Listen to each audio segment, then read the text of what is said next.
উঠবেন না, এ বাসাটা কিন্তু ভালো নয়। বাসায় ঢুকতেই অপরিচিত এক নারী আমাকে এই কথা বলে চলে যায়। আকস্মিক এমন কথায় হা হয়ে থাকি। পাশেই আমার স্বামী রুদ্র লাগেজ হাতে ভেতরে এসে দাঁড়ায়। আমি আর কথা বলি না, রুমের দিকে এগিয়ে যাই।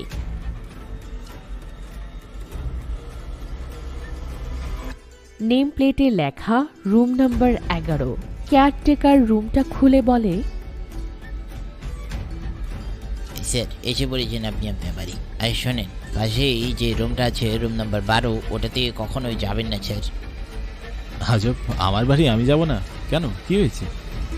কারণ ওই রুমটা অনেক পুরেন না স্যার, আর অপরিষ্কারও বটে, কেউ থাকি না, গেলেই আপনি বমি করে দেবেন। থাকে না কেন? বাবা মা মরার পর, আমি চলে যাওয়ার পর চাচা বাচ্চাটা ভাড়া দিয়েছিলেন। ওইটা জানি না স্যার, আমি এই বাসায় মাত্র 2 মাস হয়েছে আইছি। আপনার চাচা তো বিদেশেই থাকে, শুনছি আগে একজন এই বাসা দেখাশোনা করতো, এই অসুস্থ হয়ে চলে গেছে, এরপর আমি জয়েন করছি। আসেন আসেন, আপনারা বাসায় আসেন, আর কোনো সমস্যা হলে আমারে কইবেন। আচ্ছা যাও তুমি।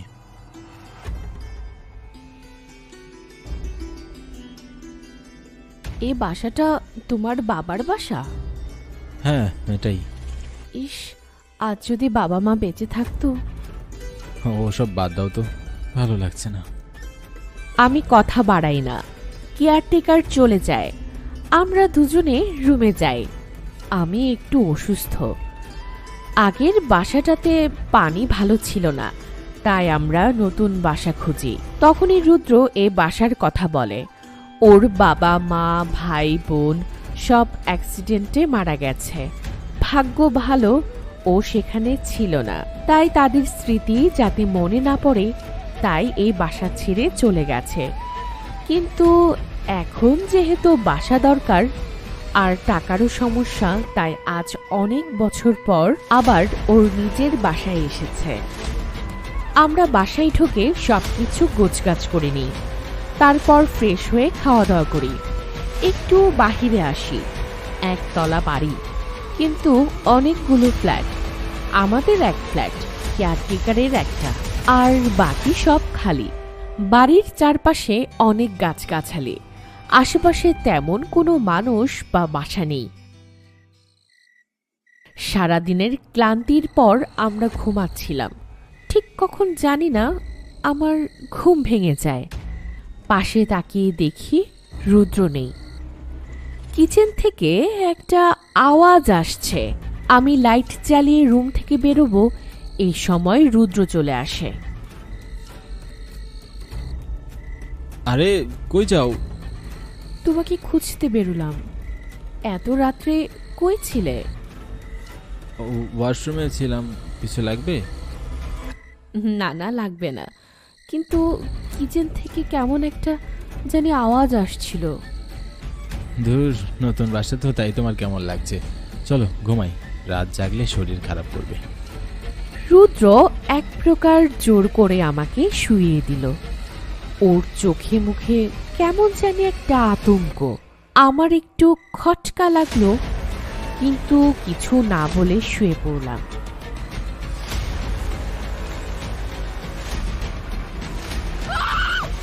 সকালবেলা কিচেন রুমে যাই। ঠিক তখনই যা দেখি, আমি আর নিজেকে সামলাতে পারিনি। কিচেন রুমের বেশ অনেকটা জায়গায় ফ্লোরে রক্ত লেগে আছে, আর কিছু মাংস ছড়ানো ছিটানো আছে। আমার গা কাঁপতে থাকে। এ মাংস কিসের? রক্ত কিভাবে এলো? আমি চিৎকার করে রুদ্র দৌড়ে আসে। কি হলো? কি হয়েছে? দেখো রুদ্র, রক্ত, কিছু রক্ত মাংস এখানে। তাই তো, আজব, এসব কি? দাঁড়াও, কেয়ারটেকারকে ডাকি। না না, ডাকতে হবে না, কে জানে, হয়তো বিড়াল কোনো কিছুর মাংস নিয়ে এসেছে মুখে করে।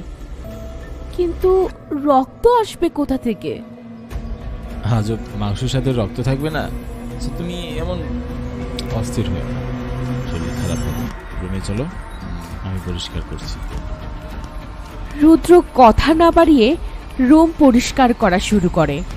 আমার গা ঘুলিয়ে আসে, তাই রুম থেকে বেরিয়ে পড়ি।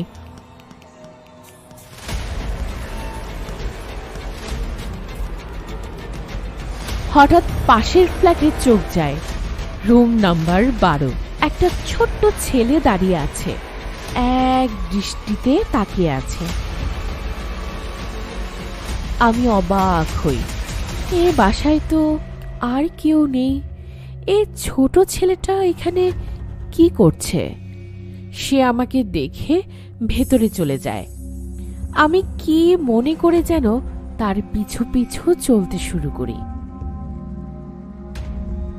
রুমটাই ঢুকে গা গোলাতে শুরু করে। অন্ধকার রুম, চারপাশে মাকড়সার জাল আর কিছু পুরনো ফার্নিচার রাখা, যেগুলো প্রায় ভেঙে রয়েছে। বাচ্চাটা গেল কই? হঠাৎ একটা চেয়ারের নড়াচড়ার শব্দ হয়। আমি আঁতকে উঠি। সামনে এগোতেই আমার শরীর হিম হয়ে যায়। ওই যে একটা চেয়ারে বাচ্চাটা বসে আছে, পাশে আরো দুটো চেয়ারে একটা মাঝবয়সী মহিলা ও ভদ্রলোক বসে আছে। তাদের প্রত্যেকের চেহারা ফ্যাকাশে, এক দৃষ্টিতে তাকিয়ে আছে আমার দিকে। আমার তখন হাত পা কাঁপছে। একটা কথা মনে হলো, এ বাসায় রুদ্র, আমি, কেয়ারটেকার, এই তিনজন ছাড়া তো কেউ নেই। আর এই রুমটাতে এমনিতেও কেউ থাকে না। তবে এরা কারা? এটা মনে হতে আমি পালাতে গেলাম, কিন্তু দরজা বন্ধ হয়ে গেল। আমি কাঁদতে লাগলাম। ওরা হাসতে লাগলো। বাচ্চাটা বলল, পালাবে? কোথায় পালাবে?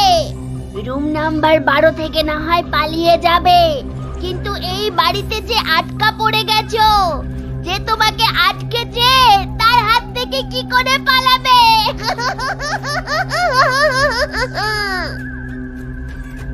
তোমার মরণ নিশ্চিত।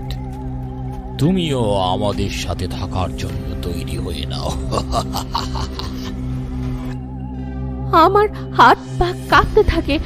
আমি ভয়ের রাগে চিৎকার করে উঠি, কারা আপনারা? কি চান? আমরা আমরা কেউ না, কেউ না, কিছু চাই না। তুমি এ বাড়ি ছেড়ে চলে যাও, তোমার বিপদ আছে। ভাগ্য ভালো থাকতে চলে যাও, একা চলে যাও, কেবল একা। আমার আর দাঁড়িয়ে থাকার শক্তি থাকে না, মাথা ঘুরিয়ে পড়ে যায়।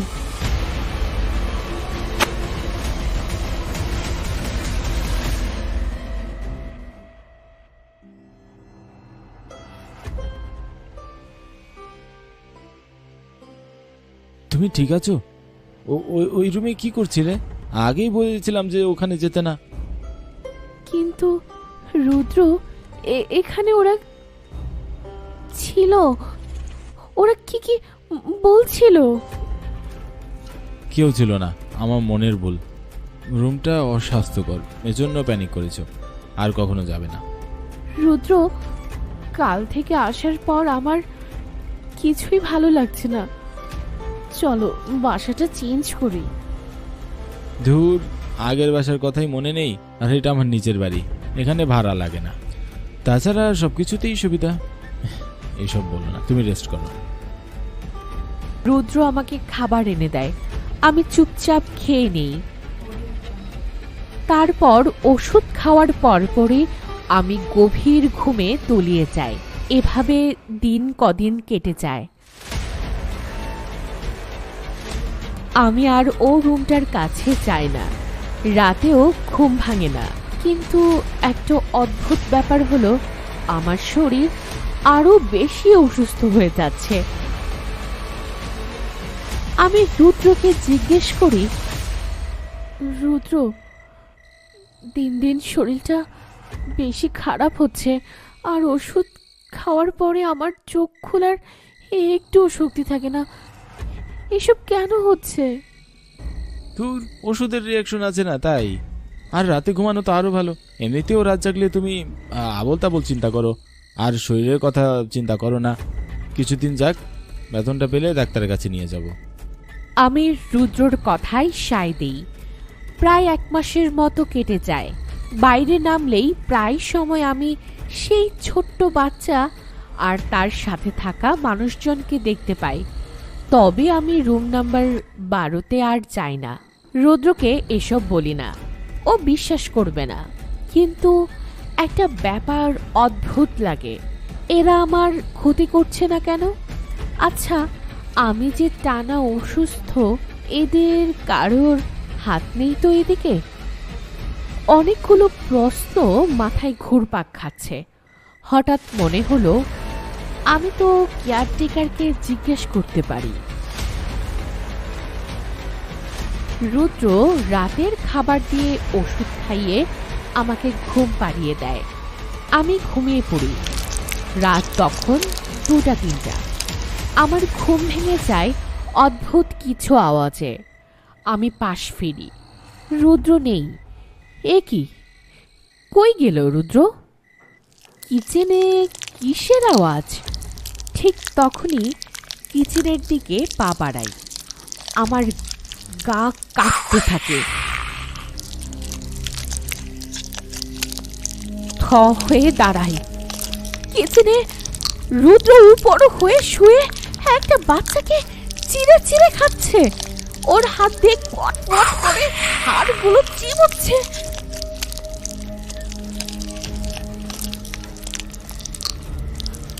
তার মানে সে প্রথম দিন রাতে যে রক্ত মাংস ছিল, সেসব রুদ্ররই কাণ্ড। কিন্তু রুদ্র তো আমার হাজবেন্ড, এ তাহলে কে? আমি নিজেকে সামলাতে পারি না, চিৎকার করে কেয়ারটেকারকে ডাকতে থাকি।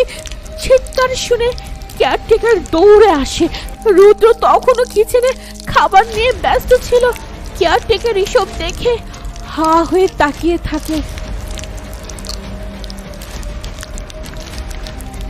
এইসব কি ম্যাডাম? ও নিগাদা রুদ্রবাবু না অন্য কেউ? জানি না এইসব কি হচ্ছে কাকা। খাওয়া শেষ হলে ঠিক তখনই রুদ্র আমাদের দিকে তাকায়। ওর চোখে মুখে রক্ত, চোখ লাল হয়ে গেছে। সেখানে রাগ স্পষ্ট।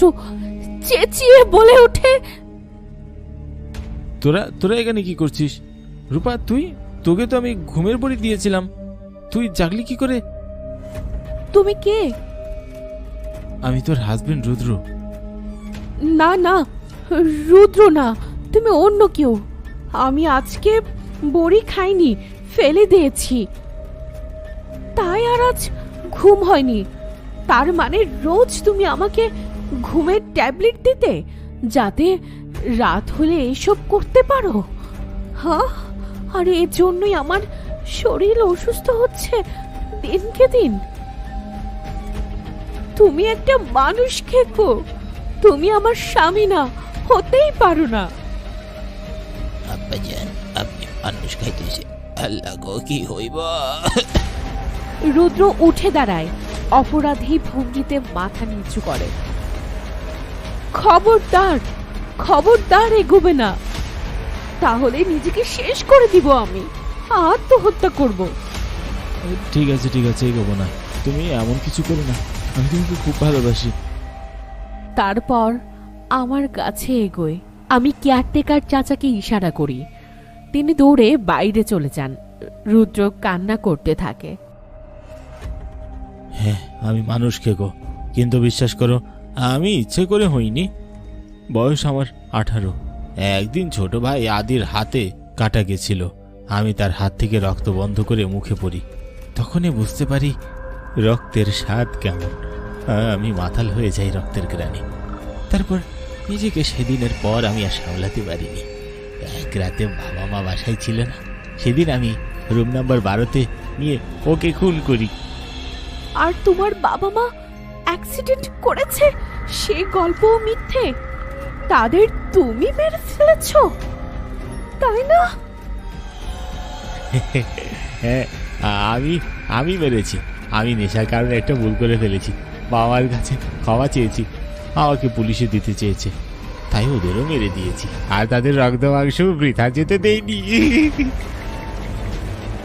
ছি, জানো সেই রক্ত মাংস খেতে কি মজা ছিল। কিন্তু পুলিশ আর আমার পিছু পড়েনি। সন্দেহ করে ধরে নিয়েছে, সাজাও দিচ্ছে, কিন্তু তারা জানে না আসল সত্যটা কি। যদিও তারা জানে না আমি শুধু তাদের খুন নয়, তাদের কেউ ফেলেছি। চুপ চুপ, আর একটা কথাও বলবে না। এই বাচ্চাদের কোথা থেকে পেয়েছো তুমি? এরা আমার টার্গেট ছিল। তোমাকে ঘুম পাড়িয়ে বেরোতাম আর পথশিশুদের লোভ দেখিয়ে নিয়ে আসতাম। ছি ছি রাম, এই জন্যই তোমার বাবা মা ভাইয়ের আত্মা সেই রুম নাম্বার 12-তে আটকে আছে। আমি এখন বুঝেছি, তারা আমাকে বাঁচাতে চেয়েছিল, সেজন্যই বারবার আমার সামনে দেখা দিত আর চলে যেতে বলছিল। কিন্তু একটা জিনিস বুঝলাম না, তুমি আমাকে খুন করলে না কেন? হ্যাঁ, কেন? আমি হাজত থেকে এসে স্বাভাবিক হলাম। তোমাকে দেখলাম একদিন, তুমি আমার জীবন বদলে দিলে, ভালোবাসলে, আর আমিও তোমাকে ভীষণ ভালোবেসে ফেলেছি। কিন্তু এখানে আসার পরই পুরনো স্মৃতি, পুরনো নেশা আমাকে একটু নাড়া দেয়। সেদিনই নিজেকে আর সামলাতে পারিনি, তাই এসব করেছি। ছি, ছি, আমি এতদিন কাকে ভালোবাসতাম? তোমাকে আমি বিশ্বাস করি না। কাল তো তুমিও আমাকে খুন করবে রক্তের নেশায়। না না রূপা, আমি তোমাকে ভালোবাসি, কখনোই না, কখনোই। আমি নিজেকে শুধরানোর চেষ্টা করতে পারিনি। যদি পারতাম অন্য উপায় বের করতাম, তোমার ক্ষতি করতাম না। রুদ্র আর কিছু বলতে যাবে, ঠিক তখনই কেয়ারটেকার পুলিশ নিয়ে চলে আসে। তারা রুদ্রকে ধরে ফেলে। তুমি আমার সাথে বিশ্বাসঘাতকতা করলে রূপা। আমি তোমার ক্ষতি কখনোই করতাম না। রুদ্রকে পুলিশ নিয়ে গেল। আমি কাঁদতে লাগলাম। ততক্ষণে সকাল হয়ে গেছে। চলো মা, চলে যায়, বাড়িটা অভিশপ্ত। আমি রুম নাম্বার 12-র সামনে যাই। চোখের দূরে রুদ্রর সেই ছোট্ট ভাই আদি আর তার মা বাবা দাঁড়িয়ে আছে, তাদের চোখে জল। আমি হাউ মাউ করে কেঁদে ফেলি। রুম নাম্বার 12-তে তাদের অতৃপ্ত আত্মা আটকে আছে। হয়তো এমন আরো আত্মা আছে তাদের সাথে। তাদের আত্মা কি শান্ত হবে জানি না, তবু আমি তাদের সাথে হওয়া অন্যায়ের শাস্তি একটু হলেও দিতে পেরেছি। ধন্যবাদ আমাকে বাঁচানোর জন্য। সৃষ্টিকর্তা তোমাদের আত্মার শান্তি করুন। বিদায় রুম নাম্বার 12। আমি আর দাঁড়াই না। কেয়ারটেকার চাচা আর আমি বেরিয়ে পড়ি বাইরে, এ বাড়ি ছেড়ে, রুম নাম্বার 12 ছেড়ে বহু দূরে।